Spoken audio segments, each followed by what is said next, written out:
So hey guys, welcome back channel से भाइयों के day 146 has just been started now and बाहर निकलते इतनी गर्मी लग रही है भाई सच में बहुत भयंकर गर्मी है। जितना भी सनस्क्रीन लगाओ जितने भी क्रीम लगाओ सब पानी पानी हो जाता है बाहर निकलते ही। Obviously we have to get ready proper dressed up होना पड़ता है बिकॉज संडे है, कोई भी विजिट्स लाइन हो सकती है तो you need to be professional. So वही एक रीज़न है। और रही बात हमारे प्लान की, so what we gonna do is we will go to Godrej golf links where we have to showcase the suites as well. तो पहले वहाँ जाएंगे हम, वहाँ पे क्लाइंट आ रहा है अराउंड 11-11:30 के आसपास, तो हम वहाँ जाते हैं पहले। देन उसके बाद we have a different plan, will let you guys know कि हम क्या प्लान करने वाले हैं। बट ऑल दो क्योंकि जीजीएल में हमारे अलॉटमेंट कल हो गया है, सो आई डोंट थिंक सो कि अभी कुछ चीज़ें होंगी आज। कुछ थोड़ा बहुत फुटफॉल आ सकता है बट इट डिपेंड्स, तो देखते हैं। लेट्स सी, बने रहो यहाँ तक आए हो तो भाई पूरा ब्लॉग देख के जाओ और पुराने ब्लॉग को भी देखो, जो हमारे इसमें व्यूज़ नहीं आए उसको देखो। चलते हैं, चल के बात करते हैं, बने रहो तब तक के लिए।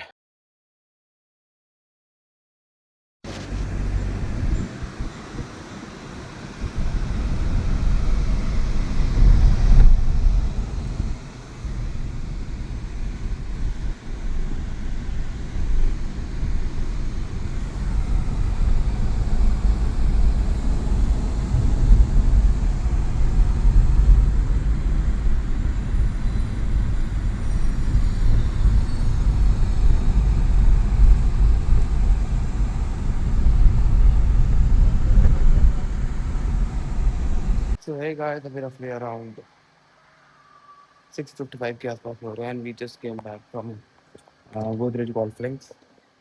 ऑब्वियसली बहुत ज़्यादा एक्सपेक्टेशन नहीं थी आज के दिन से कि बस एक था कि एक बजट थी जो करानी थी उसको 2 बजे तक हमने कंप्लीट कर दिया था बजट।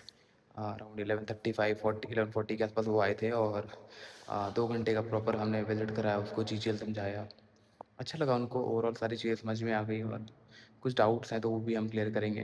और अभी चलते हैं और चल के थोड़ा रेस्ट करेंगे and will try to you know take some break. Initially 2 घंटे का ब्रेक तो चाहिए बिकॉज संडे है तो जिम में इतनी भीड़ नहीं होगी, इतना रश नहीं होगा। और ऑल्सो आज हमारा बैक का डे है तो हम, आपको पता ही है कि हम एक दिन बैक में हम हैवी बैक करते हैं, वो हम पुलअप्स ज़्यादा करते हैं। तो आज पुलअप्स का ही दिन है तो हम आज पुलअप्स को अच्छे से ट्रेन करेंगे एंड मेक श्योर दिखाता हूँ।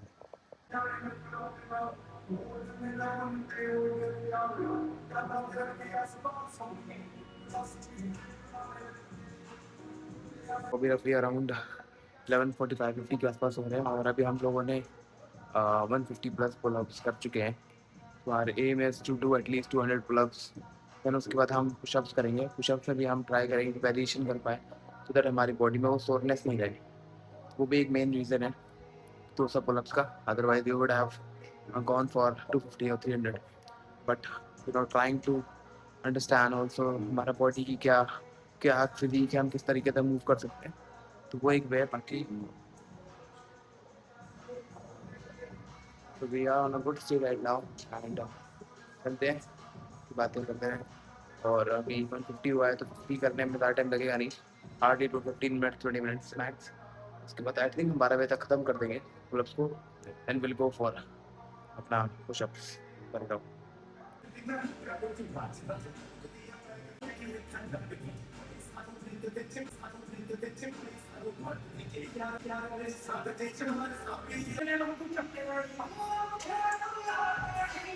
कोर्सेज खत्म हुआ है और 200 पुलअप्स और पुशअप कंप्लीट करने के बाद बॉडी का हालत कुछ ऐसे हो रखी है। तो मैं एक बार आपको दिखाता हूँ मैं कैसा लग रहा हूँ और तो बताना कैसे क्या बेटर कर सकता हूँ मैं। पर्सनालिटी देख कर लग रहा होगा, दिखाता हूँ आपको। तो अभी कुछ ऐसा लगता है।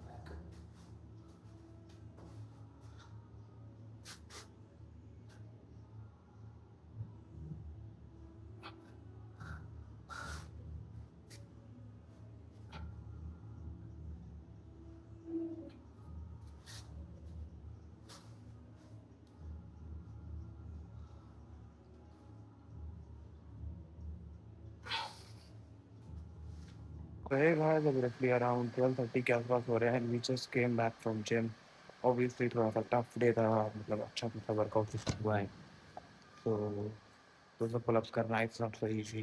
किसी भी जिम के बंदे को पूछोगे ना कि आप 200 पुलअप्स कर सकते हो तो वो बोलेगा नहीं मेरी बैक स्टिफ हो जाएगी।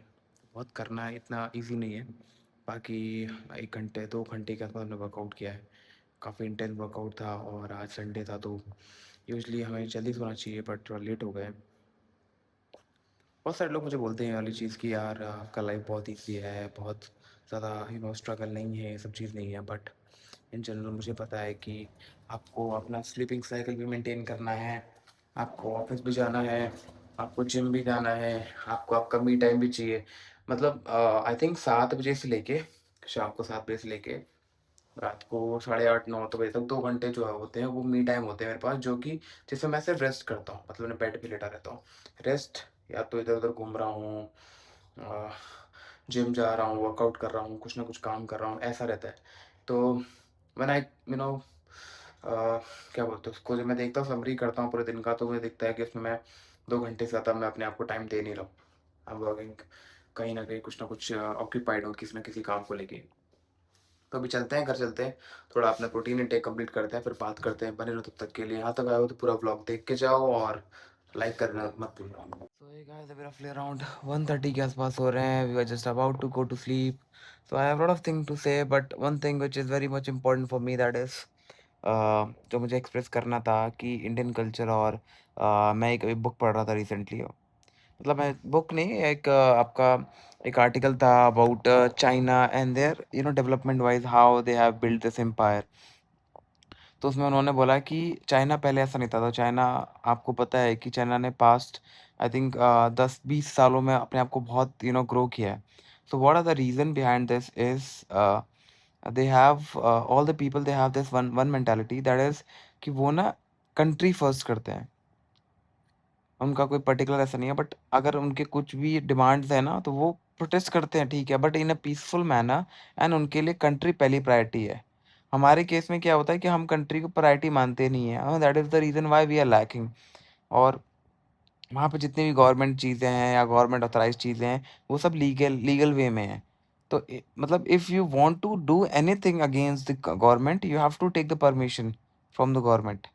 तो मतलब एक तरीके से डिक्टेटरशिप भी हो गई, but you know in a good way, कि आप कंपनी को मतलब अच्छे तरीके से मैनेज कर रहे हो और अपने आप को एक तरीके से आपने कंपनी मतलब लाइक कंट्री को फर्स्ट प्रायोरिटी दे रहे हो। That is very important. और जो मुझे लगता है कि हम लोग, वो लोग गलत नहीं है कहीं न कहीं, वो अपनी चीज़ों को सही तरीके से, ढंग से, सही तरीके से कर रहे हैं। और उसका एक रीज़न यही है कि अब उनके लिए कंट्री फर्स्ट प्रायोरिटी है। और जितने भी हमारे एशियन कंट्रीज़ हैं, Asian country means the country who have lacking in terms of development, in terms of proper facilities wise. तो वो उन लोग का मेन प्रॉब्लम क्या हो रहा है कि वो लोग ना अभी भी कंट्री को फर्स्ट प्रायोरिटी नहीं दे के खुद को सेल्फिश होके, या क्या बोलते हैं, पर्सनल छोटे से ग्रोथ के लिए ही कर रहे हैं जैसे चीज़ें, तो वो बहुत ख़राब है। और that is the reason why I think हमें चाइना से सीखना चाहिए या फिर हांगकांग से सीखना चाहिए, सिंगापुर से सीखना चाहिए। Why China is because China का लैंड पार्सल बहुत बड़ा है।